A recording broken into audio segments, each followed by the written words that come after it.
नमस्कार। मैं कमलेश कबीर आपका एक बार फिर स्वागत करता हूं इस नए एपिसोड में।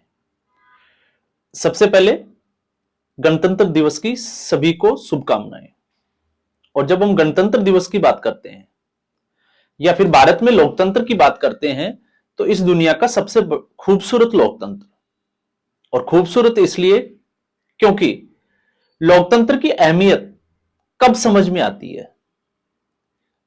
क्या 1975 में जो आपातकाल लगा उससे लोकतंत्र समझ में आता है, या फिर संविधान की प्रस्तावना में सेकुलर और सोशलिस्ट शब्द जो है वो जोड़ दिए गए, तब लोकतंत्र या जनतंत्र गणतंत्र हमें समझ में आता है? किस तरीके से इस देश में लोकतंत्र और संविधान की दुहाई देकर एक तरीके से तुष्टीकरण का खेल चला, और उसमें एक जिसको हम कहें कि हिंदू बाहुल्य आबादी को सेकुलरिज्म की घुट्टी पिला दी गई। और ऐसी स्थिति में तुलना क्यों होती है? तो तुलना इस वक्त जो है वो कांग्रेस पार्टी के शासन और भारतीय जनता पार्टी का जो केंद्र सरकार का शासन है, इसके बीच में तुलनात्मक दृष्टि से देखा जाता है। तो आज एक तरीके से एक तबका जो है वो लोकतंत्र को बचाने की बात करता है, संविधान को बचाने की बात करता है।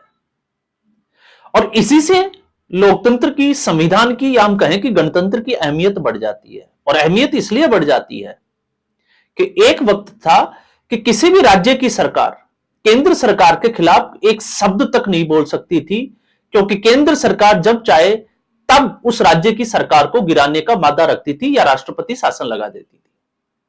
और इसमें प्रधानमंत्रियों की अगर लिस्ट में देखें तो इंदिरा गांधी सबसे टॉप पे। तो 2014 के बाद से अगर हमें लोकतंत्र को ही समझना है तो इसी लोकतंत्र में संसद के सत्र के दौरान कागज पर्चियां फेंकी जाती है, शोरगुल किया जाता है, संसद के सत्र को चलने नहीं दिया जाता। इसके अलावा किसान आंदोलन जैसे, या हम कहें कि तथाकथित किसान आंदोलन में प्रधानमंत्री नरेंद्र मोदी को मोदी मर जा इस तरीके के गीत गाए जाते हैं। विपक्षी पार्टियां लगातार जो है वो नरेंद्र मोदी को टारगेट करती है, उनको गालियां देती है, और बावजूद इसके किसी के ऊपर कोई एक्शन नहीं होता। और दूसरा, जिस मीडिया वर्ग की हम बात करते हैं तो कहते हैं कि मीडिया जो है वो चौथा स्तंभ होता है समाज का, समाज को आईना दिखाता है। लेकिन वही चौथा स्तंभ मीडिया इस वक्त जो आईना दिखाने का प्रयास कर रहा है वो सिर्फ और सिर्फ अपने, जिसको हम कहें कि फायदे के लिए किसी भी हद तक जा सकता है।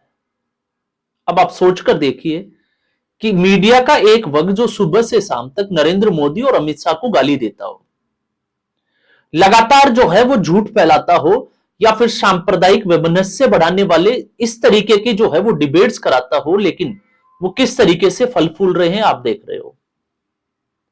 रवीश कुमार सबसे बड़ा एक दरबारी मीडिया का दलाल जिसको हम कहें, या फिर उसके बाद में पुण्य प्रसून वाजपेयी, आप उनके थंबनेल उठाकर देखोगे, आप उनके जो है वो वीडियो उठाकर देखोगे, लेकिन जरा आप गौर करिए कि उनके सब्सक्राइबर कितने हैं और उनके व्यूवर्स कितने हैं और किस तरीके से फल फूल रहे हैं।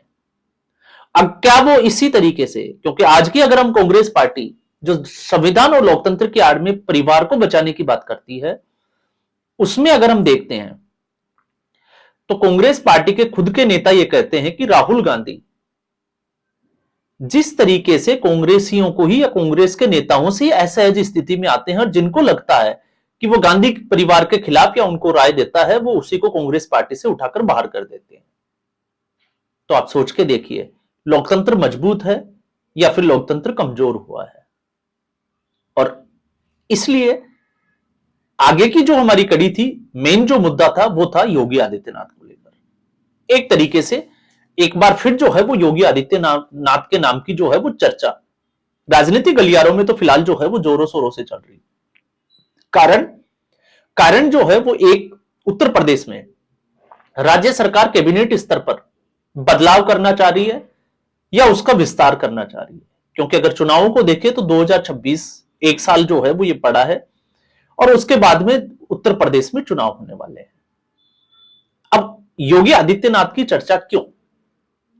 तो हम दोनों पक्षों को नहीं देखकर एक चीज जो है वो ये तय मानते हैं कि योगी आदित्यनाथ के खिलाफ एक पूरी लॉबी जो है वो काम कर रही है कि किसी भी तरीके से योगी आदित्यनाथ की छवि को खराब किया जाए।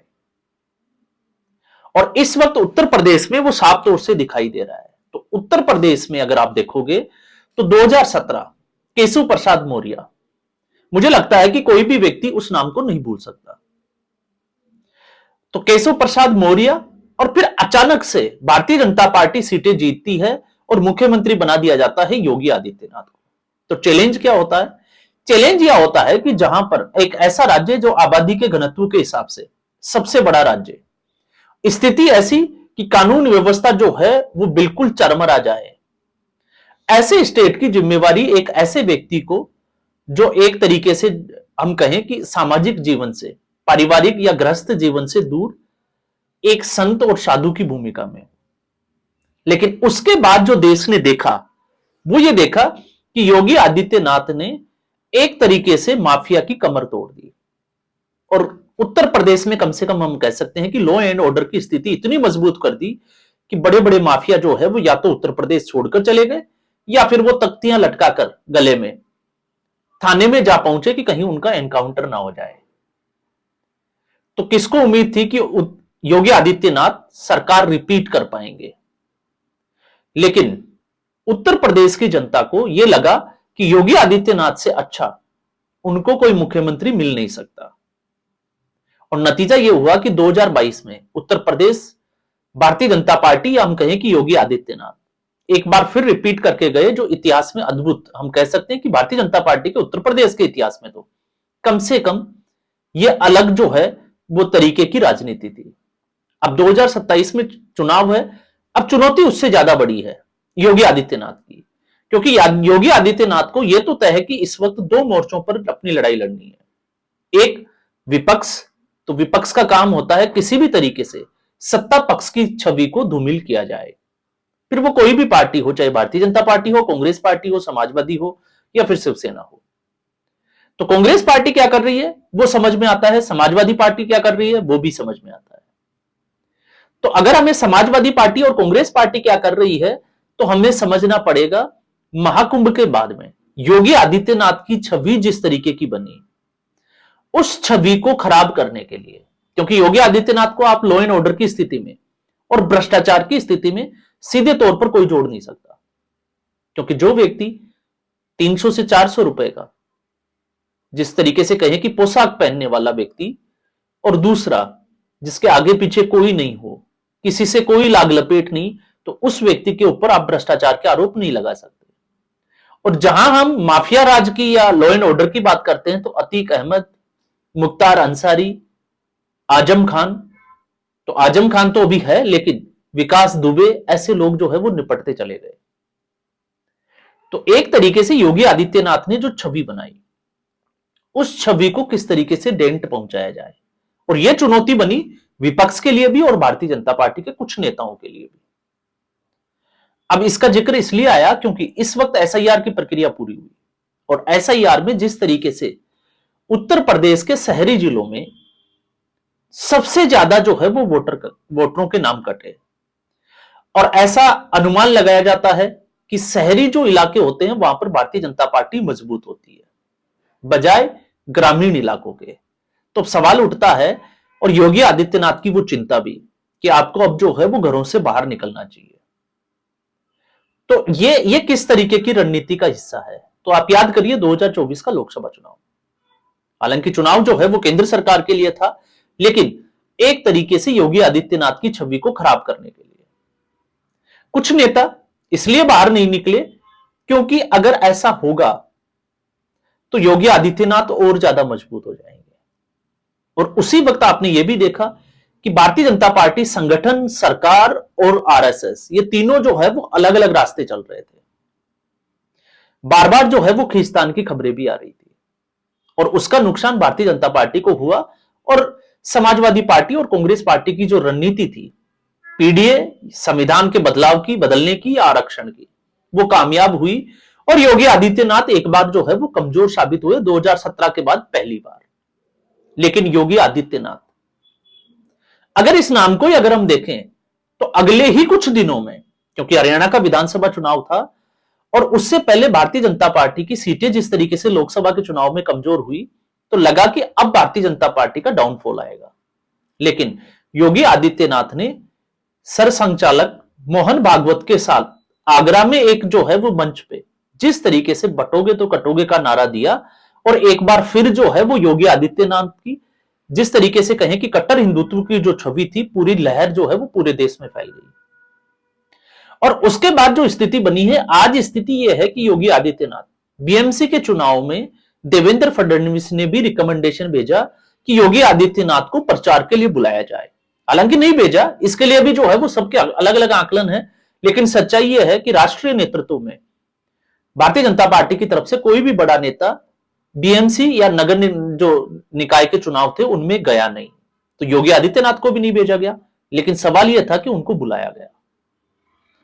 तो एक कट्टर हिंदुत्व की छवि और फिर उसके बाद कुंभ जो मेला था उसमें एक उस घटना को छोड़ दे तो हम कहें कि इस सदी का सबसे बड़ा कुंभ और उसका मैनेजमेंट जिस तरीके से योगी आदित्यनाथ ने किया, तो एक तरीके से जो छवि थी लॉ एंड ऑर्डर के बाद में वो थी हिंदुत्व की। अब इसमें किस तरीके से बट्टा लगाया जाए, यह जो है वो बड़ा सवाल दोनों तरफ है, क्योंकि सत्ता पक्ष के भी कुछ लोग चाहते हैं कि योगी आदित्यनाथ जब तक है तब तक भारतीय जनता पार्टी दूसरे चेहरे पर विचार भी नहीं कर सकती, खास तौर पर उत्तर प्रदेश में। तो उत्तर प्रदेश में, और आपने देखा अमित शाह जो है वो इस वक्त दौरे पर भी थे, और अमित शाह ने जिस तरीके से योगी आदित्यनाथ की तारीफ की, क्योंकि सुर्खियां तो ये चलाई जा रही है कि अमित शाह और योगी आदित्यनाथ के बीच में सब कुछ ठीक नहीं है, लेकिन सच्चाई यह है राष्ट्रीय नेतृत्व को अहमियत पता है कि केंद्र सरकार की जो सत्ता का गलियारा या रास्ता जो है वो उत्तर प्रदेश से ही जाता है। इसी एक लोकसभा चुनाव में जहां उत्तर प्रदेश में भारतीय जनता पार्टी की सीटें कम हुई, तो आपको पता है कि भारतीय जनता पार्टी बहुमत से भी दूर हो गई। तो अहमियत समझती है, और योगी आदित्यनाथ के ऊपर अगर इस तरीके का कोई अगर आक्षेप या आरोप लगाकर अगर उनकी छवि को धूमिल किया जाता है, या मान लेते हैं कि उनके नेतृत्व में चुनाव नहीं लड़ा जाता है, तो फिर भारतीय जनता पार्टी की स्थिति क्या है? तो फिर दोयम दर्जे के जो नेता है वो कौन से हैं, ये बड़ा सवाल होता है। तो इसीलिए आपने देखा होगा, हमने पहले भी उसमें वीडियो में बात की थी कि अब सिर्फ और सिर्फ योगी आदित्यनाथ को घेरने के लिए कि उनकी हिंदुत्व की जो छवि है किसी भी तरीके से, जिस तरीके से वो फायर ब्रांड बने हुए हैं, उसको धूमिल किया जाए। तो अभी मुक्तेश्वरानंद को मोहरा बनाया गया, और अभी मुक्तेश्वरानंद को मोहरा इसलिए बनाया गया क्योंकि राजनीतिक हस्तक्षेप उनके खून में है। शुरू से आज तक वो राजनीति करने आए हैं, और राजनीति में आने का उनका मकसद पहले से है, इसलिए लगातार वो विवादों में रहते हैं। तो जिस व्यक्ति ने हिंदू धर्म के लिए गौ रक्षा के अलावा कुछ किया नहीं हो, और वो व्यक्ति जो धारा 370 वापस लागू करने की बात करता हो, वो व्यक्ति जो राम मंदिर के खिलाफ हो, वो व्यक्ति जो अलग अलग मुद्दों पर जो हिंदुत्व से जुड़े हुए हैं उनके खिलाफ आकर, जब माघ मेला सब कुछ सही चल रहा था और अगले साल चुनाव होने वाले हैं, ऐसी स्थिति में आकर जानबूझकर एक माहौल को खराब करने का प्रयास किया। और उसके बाद में आप सोच सकते हैं कि केशव प्रसाद मौर्य के लिए अच्छी बातें बोलना और भारतीय जनता पार्टी के कुछ नेताओं का अभी मुक्तेश्वरानंद के साथ खड़ा होना, यह अपने आप में दिखाता है कि योगी के लिए यह एक साल जो है वो कितना चैलेंजेबल है, अपनी पार्टी भारतीय जनता पार्टी के नेताओं से भी, और अगर हम देखें तो विपक्ष से भी। और जहां भारतीय जनता पार्टी की हम बात करते हैं तो आपको यह भी पता होगा, पंकज चौधरी जिनको उत्तर प्रदेश का अध्यक्ष बनाया, उनके साथ तालमेल बिठाना, क्योंकि वो भी एक तरीके से योगी आदित्यनाथ के दुर्विरोधी गुट के माने जाते हैं।